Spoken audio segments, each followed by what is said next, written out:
in the series of cars that I'm interested in is the new Ferrari 812 Superfast. I gotta be honest, when I saw the launch pictures online, I was a little bit dubious with the styling, but take it from me. As with most cars, when you see these things in person, it is absolutely fabulous. And the interior as well is much more of an upgrade than I thought it would be. Sculpturally, beautiful. A steering wheel to take it a little bit more of the inspiration from the GTC4. Indicators split to two separate buttons.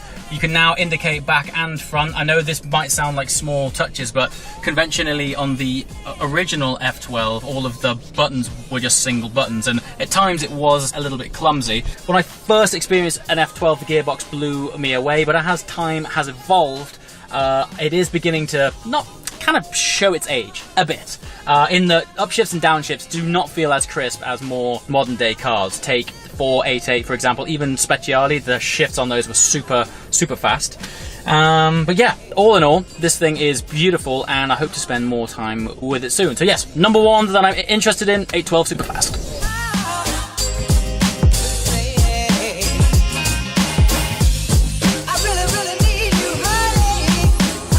Okay, we're in the Bentley Supersport with Paul, and I just wanted to sort of pick your brains really on what is significant about this car. The Supersport has always been the pinnacle model in the Bentley range. Yep. So with Continental GT, we have the GT V8, V8S, W12, the W12 Speed, and right at the top of the range we have the Supersports. So this car is the fastest, most powerful Bentley ever made. Wow. It's also the fastest four-seat coupe in the world, and in convertible form, it's the fastest four-seat convertible in the world. That is some stats. So fantastic. Huge power and torque. Yeah. 710 PS, 700 brake horsepower, over 1,000 Newton meters of torque. Crikey. The sprint from 0 to 60 in 3.4 seconds. Yes. 0 to 100 miles an hour in just over 7 seconds. These are some awesome stats. And go on to a top speed of 209 miles an hour. And of course, at the same time, it's practical too. Absolutely, yeah, it is. Yeah. I know it's a well-used phrase, but it is an everyday supercar. Absolutely, brilliant. You can take this down to the shops. Yep. You can take it out on a racetrack and go grand touring with it. Swan down to the anything you want. Yeah, fabulous. And so, but this car's only being made in a small production run.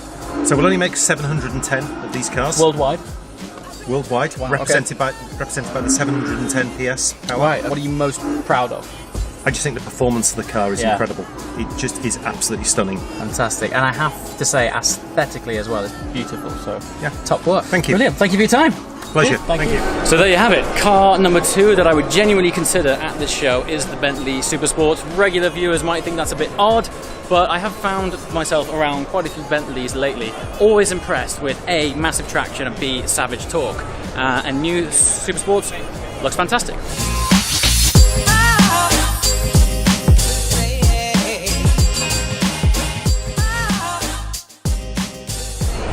Genuine contender, Stelvio Quadrifoglio, 505 brake horsepower, 0 to 60 in under 4 seconds, best looking SUV this year. Recently spent some time with Alfa Romeo on ice out in Sweden with the standard Stelvio, fantastic car, but I felt after driving the Giulia Quadrifoglio that it'll be fantastic. It also looks immense.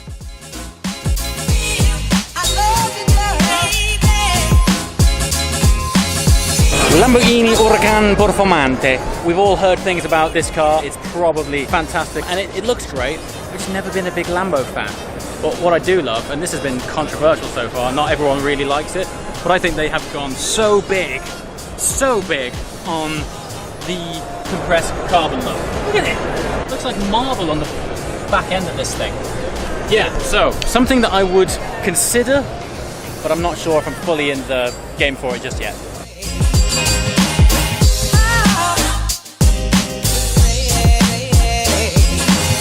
Yes, in one of the star cars of the show, new Porsche 991 GT3 Gen 2, upgraded to a 4-litre engine, 500 brake horsepower, and importantly, they've maintained that 9,000 RPM rev limit. On top of that, it's also available in a manual gearbox.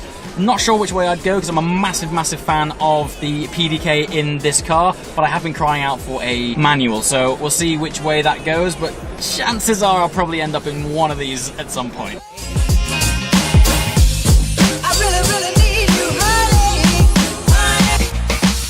Welcome back to the McLaren Hospitality Suite. I'm currently in a booth where you can come and spec your brand new 720S. But this video is not why I'm here. My spec's coming later in a different video. Today on the stand behind the scenes is a very special 720S customized by MSO. Beautiful spec. I'm not going to say too much more. I'd sort of show it to you with your own eyeballs.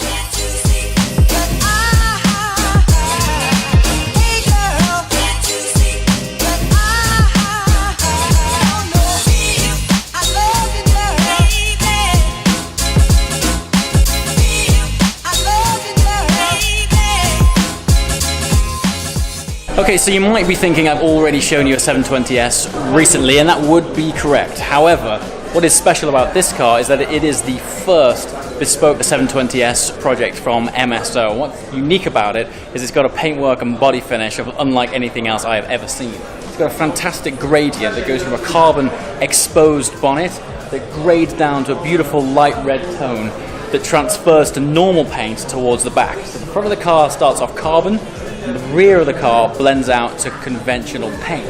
The effect of which is just, it baffles cameras, it baffles your own eye. When you move with it, the hues and shadows on it just pop up and it shows the lines of the cars fantastically. Also, this also has the MSO gold wheel options, which on this car actually suits it really well.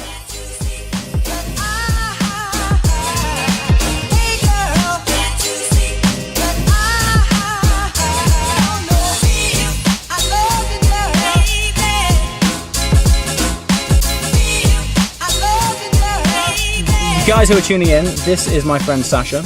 We're working on quite an exciting project together, which will be coming soon. So we'll unveil more about that. Exactly. That's gonna be hyper It's exciting. happening. It's all happening. It's all in motion, and what's great is it's gonna be involving you and available to you. So stay tuned on this. But today is all about Actually, involving you is a good idea. I know, right? We should work on that. Actually, feedback about this. Yeah. Let me put it in my notes. Let me put it in my.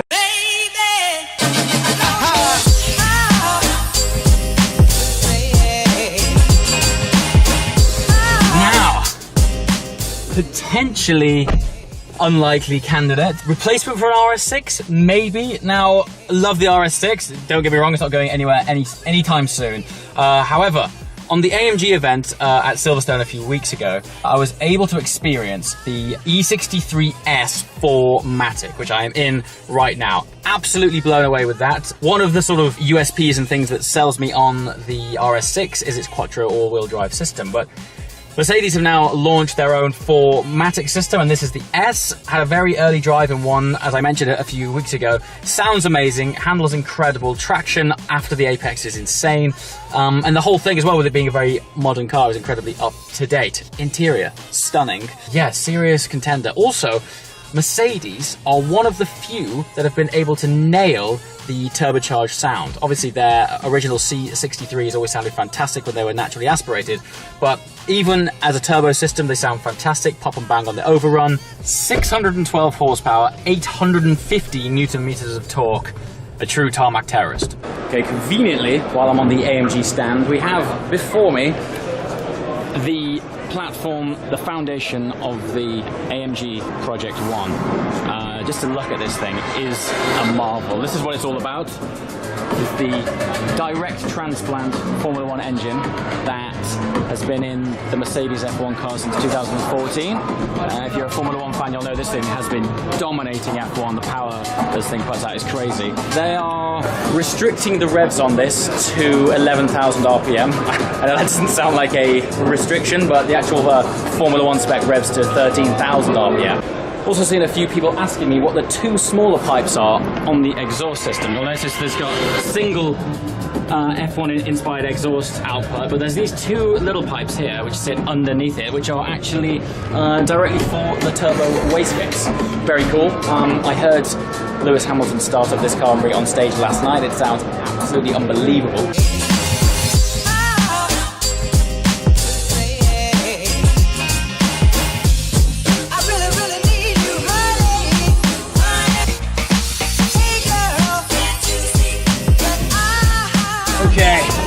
Okay, back in familiar territory. This is a car I did not expect to launch at Geneva. This is the GT3 touring pack. At first, it looks like a de-winged Gen 2 GT3, which you'd be forgiven for thinking so. However, this actually relies on a lot of ground effects. There's quite a lot more downforce in this car than there is in the 911R. As soon as this thing hit the internet, there was lots of people saying, oh, you know, 911R owners are going to be so annoyed. As with Porsche, it's a different proposition. It's basically a very slightly softer GT3. The suspension and damping is slightly softer because the aero is different, but inside is slightly more refined in that it is a cloth package. Beautiful place to sit, and of course it's only available in manual, which kind of gets my juices flowing. It's such a short throw box. It's, you know, it's Porsche. It's a Porsche box. Of course, down there, pedal placement, perfect for heel toe. Clutch feels light.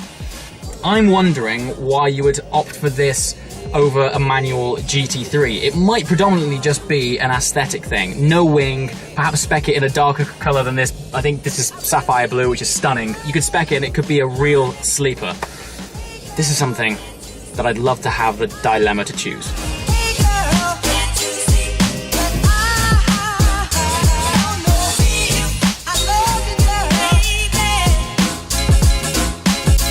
Okay, arguably a car a lot of people have been waiting for. Finally, a rear-wheel drive only Audi R8. It's called the Audi R8 V10 RWS. Regardless of that, it's rear-wheel drive. Still, the 540 horsepower engine that we all know and love, mated to the fantastically slick gearbox. Let's face it, there's only one word that has developed this car, and that's fun. Audi has played so much on their heritage around the Quattro system that I think it's actually really bold that they've just taken out that front diff and gone to hell with it, let's have some fun. This thing is going to be a drift weapon, and I think you should give these guys a round of applause for that, because Frankfurt at the minute is saturated with the notion of autonomous driving, electric cars, and for Audi, who are pioneers in that area, for them to launch something like this is fantastic. You'll be able to tell one of these on the road because the side blade, the lower side blade, will be painted the same color as the body, and also likely the guy driving it will be going sideways. So yes, this is a car I would maybe not want to buy, but definitely want to try. Gearbox is amazing, naturally aspirated V10, sounds incredible. Actually, maybe I do. It sounds like a recipe for awesomeness. Well done, Audi. Just quickly, new Audi RS4, very exciting, but it got me even more excited for the future of the RS6. Another car that we've all arguably been waiting for a revamp for a very long time. This is the all-new Bentley Continental GT, a platform that's been around for the best part of 10 years. My first experience with the Continental GT was on the Gumball Rally in 2011. I drove from London to Istanbul, and it was actually a convertible, and that week made me a Bentley convert. I had one of the most amazing driving experiences in it, and the car was fantastic. The brand has evolved so much since then, and here we are in their very latest version. Now this one, thankfully, has launched with their flagship engine, the 6-litre W12. To put that into a bit of context, it's running 900 Newton meters of torque. I mean, they're going to have someone relaying the tarmac behind you as you go along with this thing, because the torsional power is next level. Interior quality, you know, Bentley have always been famous for having a beautiful driving environment. I would say they've elevated this to another degree. Being in here, I don't want to step out of it. It's stunning. Every touch point, it feels like they've elevated it. So 626 brake horsepower. But the big thing that I'm excited about, if you watch this channel regularly, you'll know that I'm a gearbox snob, and Bentley have gone and upgraded the gearbox to a twin clutch system. Very happy about that. Extremely excited to get behind the wheel. This is a proper Grand Tourer, but in terms of a luxury environment with to crunch miles, this is well up there.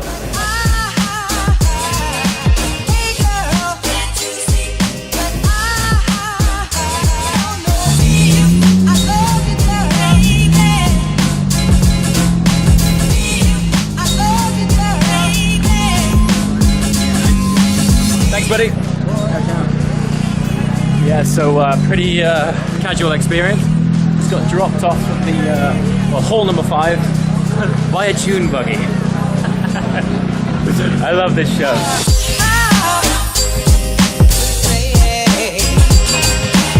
Ferrari are on it right now. 812 Superfast dropped at Geneva earlier in March, and now the all-new California T replacement, the Portofino, and aesthetically, I'm so happy. I was never a big fan of the aesthetics of the California or California T. I always felt they were a little bit soft. I've heard a lot of chat online of people comparing this to a sort of downscaled 812 that you can take the roof off. I mean, if that doesn't tick as many boxes as you want, I don't know what does. It looks amazing. I have to say that the pictures don't do this car justice. And we've got some proper upgrades as well. New intakes, new con rods, new manifolds. We've got an uplift over the California T of 40 brake horsepower, taking it to 560 pounds-feet of torque and 592 brake horsepower. Now, if you watch the channel regularly, you'll know that I am currently on the hunt for something you can just take the roof off. Obviously, I haven't driven this yet, but aesthetically and as a platform, this thing is really appealing. I never thought that I would say that I would consider owning the California. This is its replacement, and I think an indicator of what a fantastic job they've done is the fact that I'm even considering one. Yeah, well done, Ferrari. Really looking forward to getting behind the wheel of this. So an invite to the press drive would be great, please, Ferrari. Yeah, I'd love to share with you guys what it's all about. Big tick. If you think about Ferrari as an overall brand, there's not many people that offer a car for every occasion and do it as well. If you think of their lineup, you've got the phenomenal Super GT, which is the 812 Superfast, a more conventional supercar layout with the 488 GTB, convertible now with all new Portofino, and your practical daily car from the GTC4 Lusso. Yeah, they've really upped their game. Super exciting brand to be part of. Lots more to come.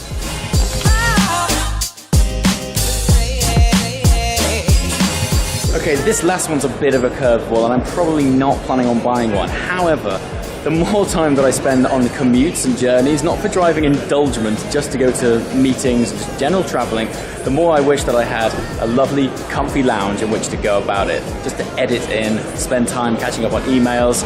This thing is arguably the ultimate place to do that. All the details, all the accessories depends on your selection. For example, you don't want to use coffee machine, we can put here some bar or something else. Okay. Also, you have a refrigerator here. Wow. 25 liter. Amazing. Well, as much as I'm a sort of die-hard petrol head and I love driving, the commutes that I do on a regular basis, I'm often just stuck in traffic, I can't catch up on work, I'm editing a lot. In an environment like this is incredible. Very, very cool. For example, on the road, you want to see where are you going. We have also, for example, if you want to see the road, That's it crazy. goes down. Wow, that's mad. You guys have thought of everything. How long does it take to build one? This vehicle is about 2.5 months. 2.5 build, months? yeah. Okay.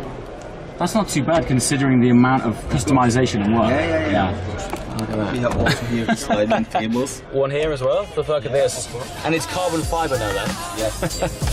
Look at that. Perfect for editing on. Man, you're making me consider one of these. It's so good.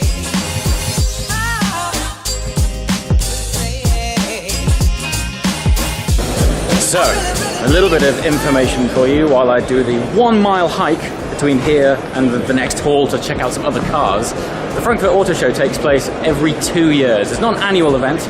The reason for that is it is absolutely monumental. I've been invited down this year by Mercedes. I've got to say a massive thank you to them, particularly for giving me a preview of the AMG Project One last night. But let me just take you down here and give you an idea of the scale of these stands. So like stands are sort of, doesn't really do it any justice really. They have been constructing this showroom since June. It's basically a three to 4 month project, and they've taken 3 stories of the conference centre. It's absolutely huge. Check it out. So, last night down there, this is where the Project One was launched. You can see it just there. Actually, top-down view for me is one of my favourite angles of the car. You can see so much sculpture. Look at that. Look how flared the rear wheel arches are. It's ridiculous. So down there, this is where everyone sat on these benches.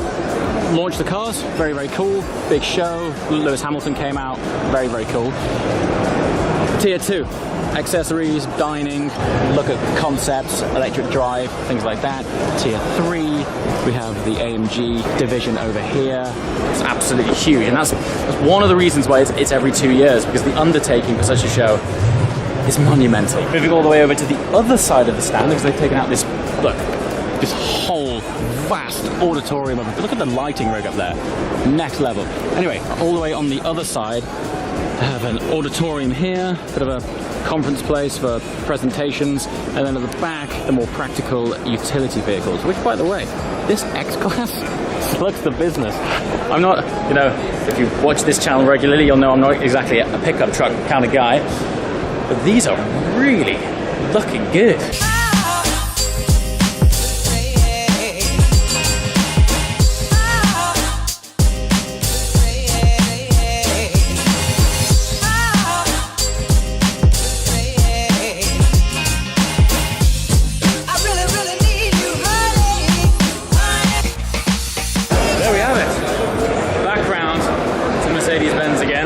Circle to where we started.